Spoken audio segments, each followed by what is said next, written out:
Hey everybody, it's Sarah here from Heart Breathings, and today we're going to talk about the top 5 ways to cultivate joy as an indie author.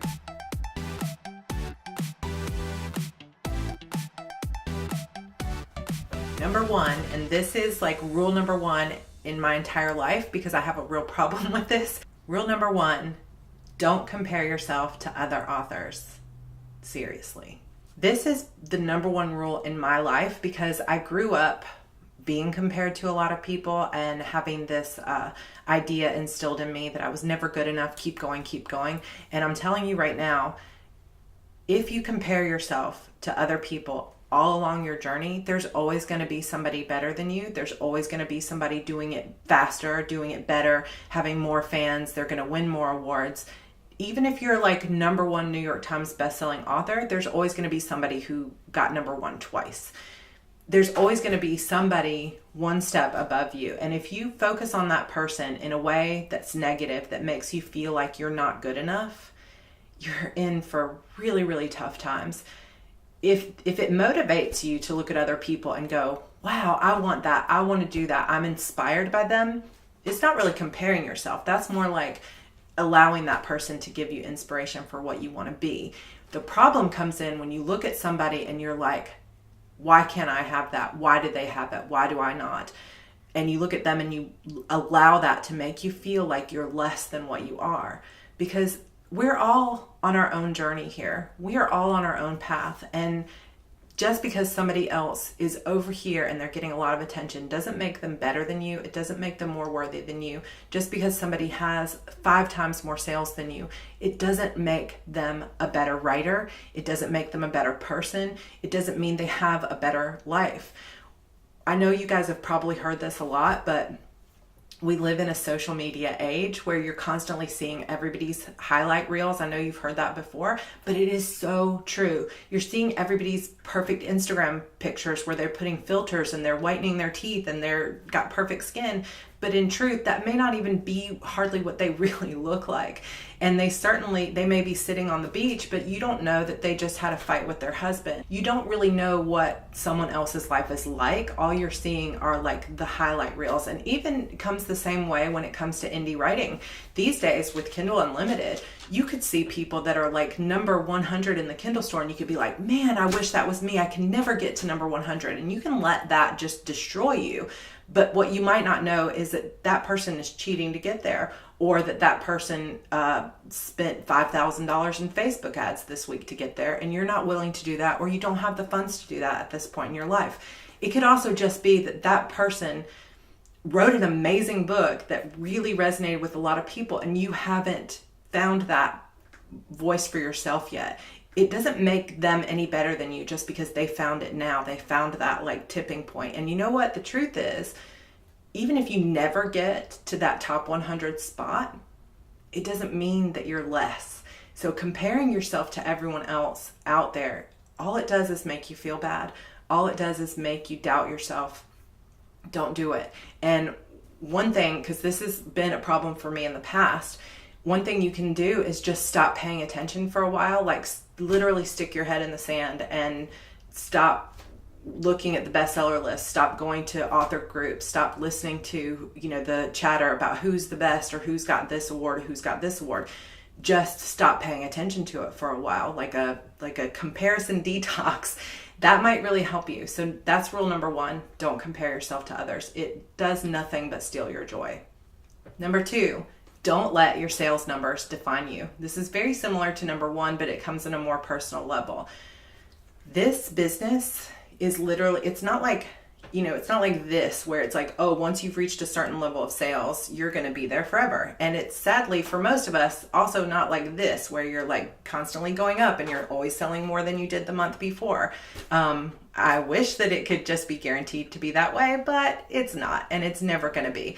This business is more like, like a heartbeat. You've got like big bursts sometimes, and then you've got really bad lows, and it just constantly does this. And there's no guarantee that once you hit this level, you're going to stay there.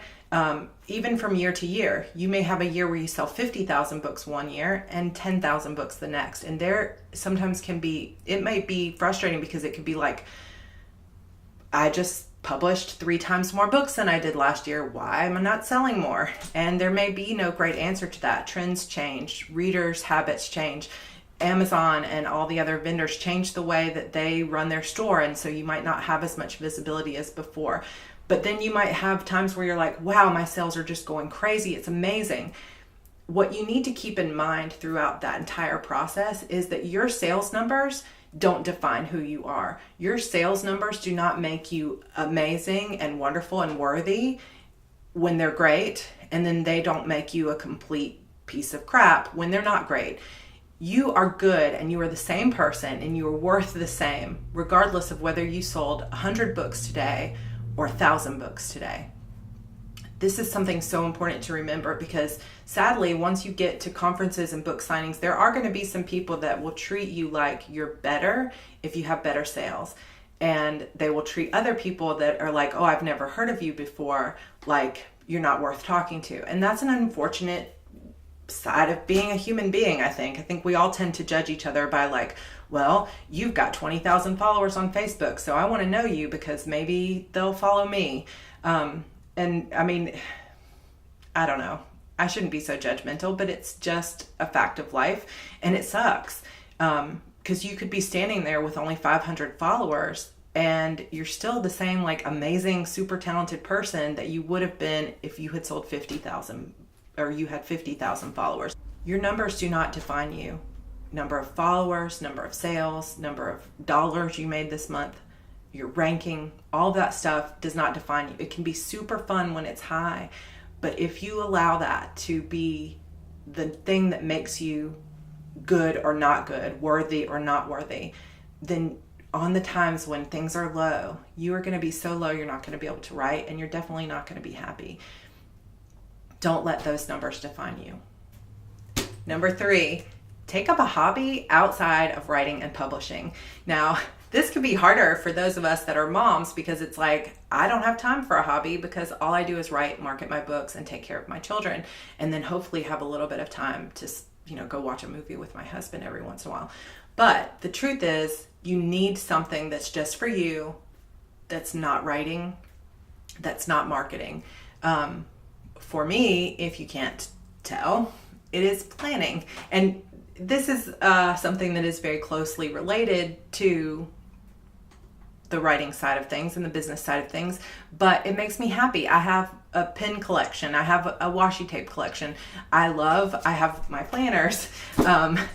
These are the things that make me happy. They're kind of like, they're my hobby. I also am a gamer. My husband and I play Final Fantasy online. We met playing EverQuest 2, so we're big gamers. We play Minecraft. We have a Minecraft server with our 5-year-old son that we like to play. And I play on the PS4 sometimes. I also love to sit down and watch YouTube videos. I love to binge watch shows like Stranger Things. But you need to have those hobbies, because you won't even believe how easy it is to become so overwhelmed and to become a workaholic in this business, because there's always this pressure to like write faster. There's always this pressure to do more. Like, why don't you have this many followers? Are you on Facebook? Why aren't you on Instagram? How many followers do you have there? And it's like, if you allow that to consume your life, you're never going to get everything done. You just are never going to get anything done unless you had the money to hire like a team of 5 or 6 assistants. You're probably not going to get to every single thing that like all the, marketing experts tell you to get to. And that's okay, because you know what? We're not just in a business where we sell like widgets. We're in a business where we have to actually like create worlds out of nothing but our imagination and like characters and everything they say and do. So we need that creative time. We need that downtime where we're not like being pressured every second to perform with your marketing, perform with your books, be creative. Do something where you don't have to be creative in that same way. Use a different part of your brain. For me, that's what the gaming stuff does. It's like, if I am really just having a hard time or a hard day, I'll go throw something like The Last of Us up on the PS4, and I will just like kill zombies and stuff for a little while. And the amazing thing that happens is I start to reconnect with my creativity. I start to refill the well. recently we moved to Charleston, South Carolina, and one of the big things for me was I want to be close to the beach. I want to live on the water and I want to be close to the beach. And so we're 2 miles from the beach, and every time I have that, like, oh my gosh, I can't do this anymore, I'm starting to compare myself, I'm starting to have these issues where I'm, sitting down and the blank screen is like mocking me because there's no words that will come, I say, let's get in the car, let's go to the beach. And I know I'm super lucky that I can do that, but there might be some other place close to you. If you don't live near the beach, maybe you live near an amazing park, maybe you live near a really cool coffee shop that you could go sit in and listen to your favorite music for a while and like sketch stuff in your drawing, I don't know, sketchbook. My sister, she's a runner. That's like, she's run like 3 or 4 marathons now. It's so incredible. She listens to books, she listens to zombies run and stuff. And then when she feels refilled, she will begin to write, because it's so important to have that hobby outside of your writing so that you give your brain that like time to reset and refresh and de-stress, I guess is what I want to say. Number 4, think long term. There is so much in this business that is telling you to go fast. Algorithms change, the way vendors do their stores changes, everything changes really fast, and because we're digital, everything moves fast, and you will see people out there who are publishing a book every 2 weeks. I'm not even kidding. I don't know how they do it, but somehow they do, and some of them have co-writers or whatever, but some people are just writing great books like every 2 weeks, and I'm over here going, oh my God, I'm going to freak out. See, rule number 1 about don't comparing yourself to other people. But outside of that, there are so many things that make you feel like you're rushed and that you have to go super fast. But I'm telling you, do yourself a favor. If you really want to cultivate joy and you want to focus on the things that make you happy, think long term. Don't put so much pressure and stress on yourself to perform and have like a best-selling series by book 2 and have 12 books out in a year. Don't put that much pressure on yourself. Follow where the joy is. Follow where the things that you really want to do. Follow those things. I think the key is, to once you have that long-term strategy, you lock into it and you stick to it and you let it go. You come up with a strategy, you really think to it, you think long term, you think where you want to be in 3 years. Then once you have that strategy in place, you just have to let it go. You have to stop stressing. You have to trust that strategy is going to be what's going to get you where you need to go. Think long term, because a lot of times thinking short term is what gets a lot of authors into trouble. It's what tanks careers, and it's also what gets people in this constant state of fear because they're not seeing those short-term results. This is a long-term kind of career where sometimes you have to, we have it way better than some people had it years and years ago. And even in traditional publishing, there are people who will sell a book today and not have it come out till like late 2019 or early 2020. So you got to think long-term. And that about this business has not totally changed. I think that you need to be, what's the word I'm looking for? You need to be flexible. You need to be able to change if the market shifts. But at the same time, you need to always kind of have your eye on where you want to be several years from now and how you plan to get there. Because I think that knowing that you have this time and this space to grow, knowing that you've got your eye on the prize like long term rather than like, where am I going to sell 5,000 books by next month, etc. You sort of give yourself that time to breathe, to just be, to focus on the joy of the writing rather than the like hustle of the marketing. So think long term. And my fifth and final tip is probably the most important one.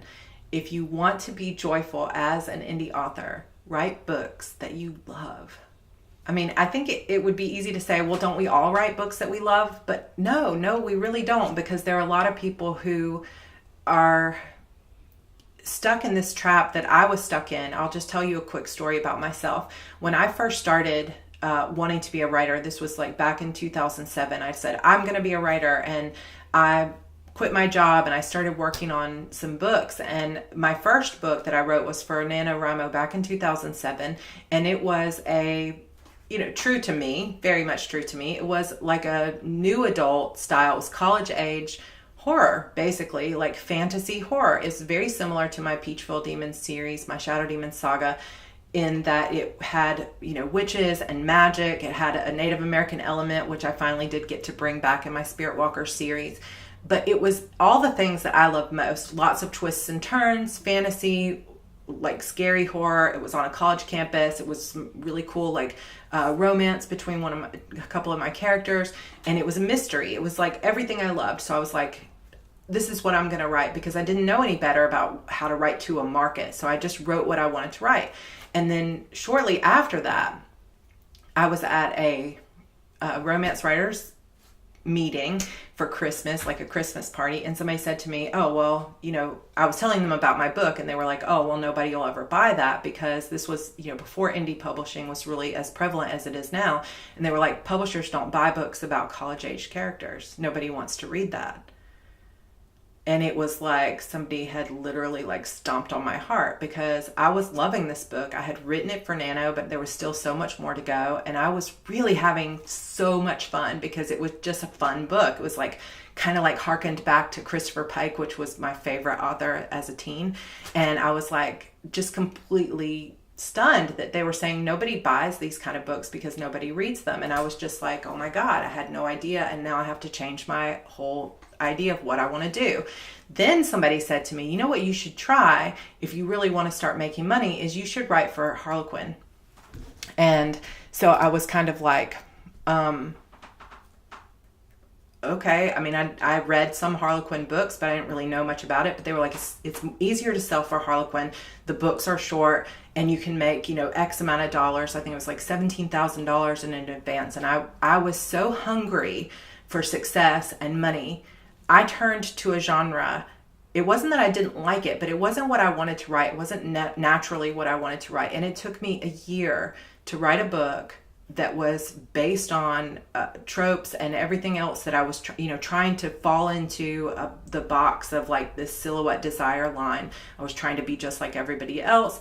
And it wasn't, I think that if you love writing that, you can make those books amazing. But for me, I was just trying to copy somebody else's book, because it wasn't like what came naturally to me. It wasn't what I loved. And for that year, I was so stressed and miserable. And, I tried, I learned a lot, but I abandoned what I really wanted to write because somebody told me it wasn't going to sell. And, it took my friend Karen saying to me one day when I was like, well, I don't know what to do, because I really don't want to write the next one in this series, because I don't really like writing this. And she was like, well, duh. You read YA all the time. Why are you not writing YA? And it was literally like a light bulb moment goes over my head, because it was like, oh my God, why am I not writing young adult books? Because that's what I read. It's what I talk about all the time. It's what I think in. And I was like, oh my gosh, my two greatest loves are like YA and mystery, and it's got to have fantasy, like YA paranormal and mystery. So I was like, oh my gosh, I'm going to sit down and I'm going to write a young adult paranormal mystery. And that's how Beautiful Demons came about. And that's when I finally started to come back to my joy. It wouldn't have mattered if I had sold that other thing and made, $17,000, which would have been a ton of money to me back then. I still would have been writing something that I didn't really love writing. And when you get to that point as an author that you're willing to compromise writing books that you really love, you're also going to have to come to terms with the fact that you're going to start compromising your joy. And I'm not saying this to be judgmental. I'm saying this to hopefully encourage you to write what it is that you truly love. If you want to be happy, write what you love. Write the books that you truly love. Now, there's a way to do that and still be marketable. Keep your eye on the market. But you know what? That new adult book that everybody said nobody will ever read new adult. Look what happened to the new adult industry once indies started writing it. It was like one of the biggest booms of the entire indie movement is new adult, because people desperately wanted to read books about college age characters. So you never know. Yes, it's important to follow the market and to know kind of where you fit and where you're taking risks. But if you don't write the stories that you love, the world is going to be without books that it really needs to have. I mean, look at J.K. Rowling. She was writing these, Harry Potter books. And yes, there were all these publishers telling her, nobody wants to read about boy wizards. Nobody cares. Nobody cares. And it turns out like millions of people cared so much that it's become like one of the most meaningful series of their entire lives. If she had listened to that and said, I'm not going to write what I love, I'm going to go write something that's a lot trendier, that's going to get me like money a lot faster, or I'm going to go write this thing that my friend told me I should write, even though I don't like writing it because I feel like it's too much of a risk to write Harry Potter, then the world would be without Harry Potter forever. And like, what kind of world would that be? Like, I don't want to live there. Do you? I mean, not really. So cultivate joy by writing books you love. Trust me on this. All right, guys, that's going to do it for my top 5 tips to cultivate joy. If this post resonated with you, then go ahead and subscribe and hit that notification bell so that you get notified when my next video goes up. Also, comment below and let me know which one of these 5 meant the most to you and that you think you want to focus on as you cultivate joy in your indie writing career. And that's going to be it for today. I hope to see you in my next video. Thanks so much. Bye.